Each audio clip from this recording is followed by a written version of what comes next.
Hi friends, అందరికీ నమస్కారం. Welcome to our channel SMSC vlogs.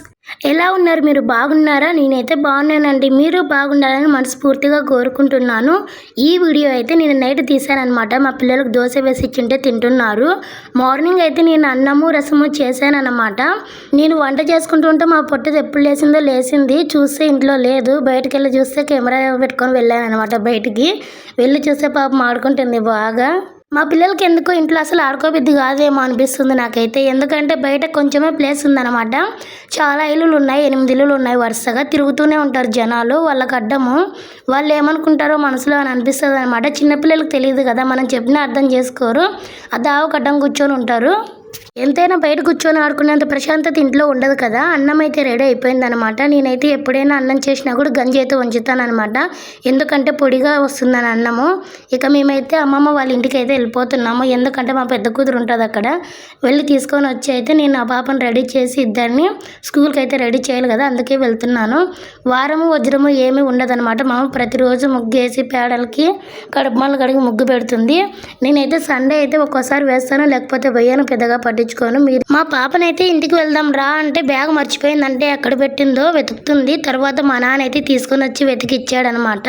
దాన్ని తెచ్చి ఖచ్చితంగా నెల కూడా కాలేదు, అప్పుడే జిబ్ అయితే ఫెయిల్ చేసింది. అసలు ఇలాంటి బ్యాగ్ ఎందుకు తీసుకున్నాను అనిపిస్తుంది. నేను ఇది మీషోలో తీసుకున్నాను. క్వాలిటీ ఫస్ట్ తెచ్చినప్పుడు బాగా అనిపించింది, కానీ తెచ్చిన వారానికే ఫస్ట్ చిన్న జిబ్బు ఉంటుంది కదా, అది ఫెయిల్ అయిపోయింది. తర్వాత రెండో జిబ్బు కూడా ఫెయిల్ అయిపోయింది. మళ్ళీ ఇప్పుడు కొనాలంటే కనీసం 200-300 లేనిదైనా బ్యాగ్ రాదనమాట మంచి క్వాలిటీలో. ఇది తక్కువకి వచ్చింది అనుకున్నాను. అందులో బాగుంది అనమాట చూడడానికి. పిల్లలకు బాగుంది కదా, ఒక బొమ్మ టైప్లో ఉందని నేను తీసుకున్నాను అనమాట. క్వాలిటీ అస్సలు బాగలేదు. నేను ఎప్పుడూ టీ చేయను, కానీ నిన్న మా ఆయన కొంచెం ఆరోగ్యం బాగలేదు అనడం వల్ల పొద్దున్న అయితే టీ పెట్టమంటే టీ పెట్టాను. ఇంకా రసం అయితే తిరువాతకి వేసాను అనమాట. ఇద్దరు పిల్లల్ని రెడీ చేశాను. ఇద్దరు పిల్లలు బాగున్నాయి కదా డ్రెస్సులు. నేనే స్టిచ్ చేశాను అనమాట ఇద్దరికి. ఇంకా డైలీ లాగానే రెడీ చేసిన వెంటనే అయితే ఇంకా టిఫిన్ తీసుకురావడానికి అయితే వెళ్తున్నాను. ఇంట్లో అయితే అన్నం చేశాం కాబట్టి పిల్లలు పొద్దున్నే అన్నం తినరు. అయినా నాకు అన్నం మధ్యాహ్నం ఎలాగో ఇంకా లంచ్కి పెడతా కాబట్టి పొద్దున్నే అన్నం పెట్టాను అనమాట. చిన్నపిల్లలు కదా, ఏదో ఒకటి టిఫిన్ తెప్పిద్దామని అయితే దోశ తీసుకురావడానికి వెళ్తున్నాను అనమాట. మళ్ళీ దోశే కాదు, వచ్చేటప్పుడు అంగడి ఉంటే అంగట్లో కూడా కొనియాలంటారు. అక్క చెల్లెళ్ళకి ఇదైతే ఫేవరెట్ ప్లేస్ అయిపోయింది. ఎందుకు ఈ మాట అంటున్నానంటే పొద్దున్నే లేచినప్పటి నుంచి వచ్చి ఆడే కూర్చుంటారు. ఆడుకోవడం కూడా ఆడుకుంటారు, బయట ఆడుకుంటారు, ఇంట్లో అసలు ఉండరు ఎక్కువగా. అయితే నేను ఇంట్లో ఏదో ఒకటి పని చేసుకుంటుంటే కెవ్వు అని కేకేస్తారు అనమాట. నేను బయటకు వచ్చేలాగా మళ్ళీ నార్మల్ అయిపోతారు. మళ్ళీ నేను లోపలికి వెళ్ళి ఏదో ఒకటి పని చేసుకుంటే మళ్ళీ కెవ్వు అని కేకేస్తారు. ఇలా ఉంటుంది మా పిల్లలతో డైలీ అయితే. ఇంకిద్దరు పిల్లల్ని రెడీ చేశారనమాట. మా పెద్ద పాపని అయితే స్కూల్ దగ్గర వదిలిపెట్టి వెళ్దాం అనుకున్నాను. అయితే మా అమ్మ వాళ్ళు ఈరోజు ఇంటికాడ ఉన్నారని తెలిసింది. మా అమ్మ వాళ్ళ ఇంటి దగ్గరికి అయితే వెళ్తున్నాను ఇద్దరు పిల్లల్ని తీసుకొని. అక్క చెల్లెలు చూడండి ఎలాగ చేతులు పట్టుకొని వెళ్తున్నారో, భలే క్యూట్గా ఉన్నారు కదా. మా పాప అయితే అప్పుడే అంత పెద్దదయిందా అనిపిస్తుంది. ఎందుకంటే మా పాప మొదట్లో అయితే చాలా ఏడ్చేదనమాట. ఇప్పుడు బాగా అలవాటు అయిపోయింది స్కూల్కి వెళ్ళడానికి. అమ్మమ్మ వాళ్ళ ఇల్లు అంటే ఒక్క గెంతుతారనమాట. అంత ఇష్టం ఉంటుంది వాళ్ళకి అమ్మమ్మ వాళ్ళ ఇల్లు అంటే. పైకి అయితే వెళ్తుంది, ఎక్కుతుంది అనమాట. ఇది ఒక టాస్క్ ఉందన్నమాట. మా అమ్మ వాళ్ళ ఇంటికి వెళ్ళాలంటే ఇది ఎక్కేది దిగేది అయితే పెద్ద టాస్క్ ఉంది. మా చిన్న కూతురు అయితే ఇంట్లోకి పదా అంటే నేను వస్తాను రాను అని ఆడే ఆగుతుంది అన్నట్టు, పోవడం లేదు ఇంట్లోకి. మా అమ్మ పిలుస్తుంటే కూడా వెళ్ళడం లేదు. ఎందుకంటే మొన్న వదిలిపెట్టి వచ్చా కదా, అందుకే కొంచెం బెదిరినట్టుంది. తర్వాత ఇద్దరిని అయితే ఇంకా వదిలిపెట్టి వచ్చాను. తర్వాత మా అమ్మ స్కూల్ దగ్గర వదిలిపెడుతుంది కాబట్టి చిన్న పాపని నాతో పాటు తీసుకొని వచ్చాను.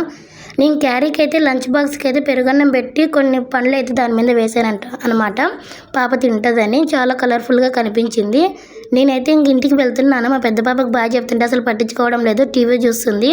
మా పాప కంటే టీవీ మామూలు ఇంట్రెస్ట్ కాదు. మా చిన్న పాప అయితే ఏదైనా పాట వచ్చిందనుకో ఊపుతుంది డ్యాన్స్.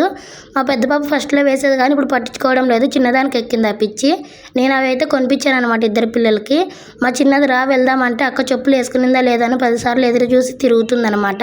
ఇది టైం వచ్చి నేను మొదట్లో తీసిన వీడియో అయితే నైట్ది అనమాట. తర్వాత అయితే మార్నింగ్ 6 నుంచి 9 వరకు ఈ వీడియో అనమాట. మా డైలీ రొటీన్ అయితే ఇలానే ఉంటుంది. డైలీ ఇలానే జరుగుతుంది అనమాట. ఇద్దరు పిల్లలతో అయితే నా రోజు ఇలా గడిచిపోతుంది. ఇంకా ఈవినింగ్ అవ్వగానే మా ఆయన వస్తాడు. ఒక్కోసారి 6 అవుతుంది, 7 అవుతుంది, 8 అవుతుంది. అట్లా టైం కూడా లేట్ అవుతుంది ఒక్కసారి. నేను ఇద్దరు పిల్లలతోనే ఇంకా కాలక్షేపం చేయాల్సి వస్తుంది. మీకైతే ఈ వీడియో నచ్చితే తప్పకుండా ఒక లైక్ ఇవ్వండి. అలాగే మన ఛానల్ని తప్పకుండా సబ్స్క్రైబ్ చేసుకోండి. మీ అభిప్రాయాన్ని కామెంట్ చేయండి.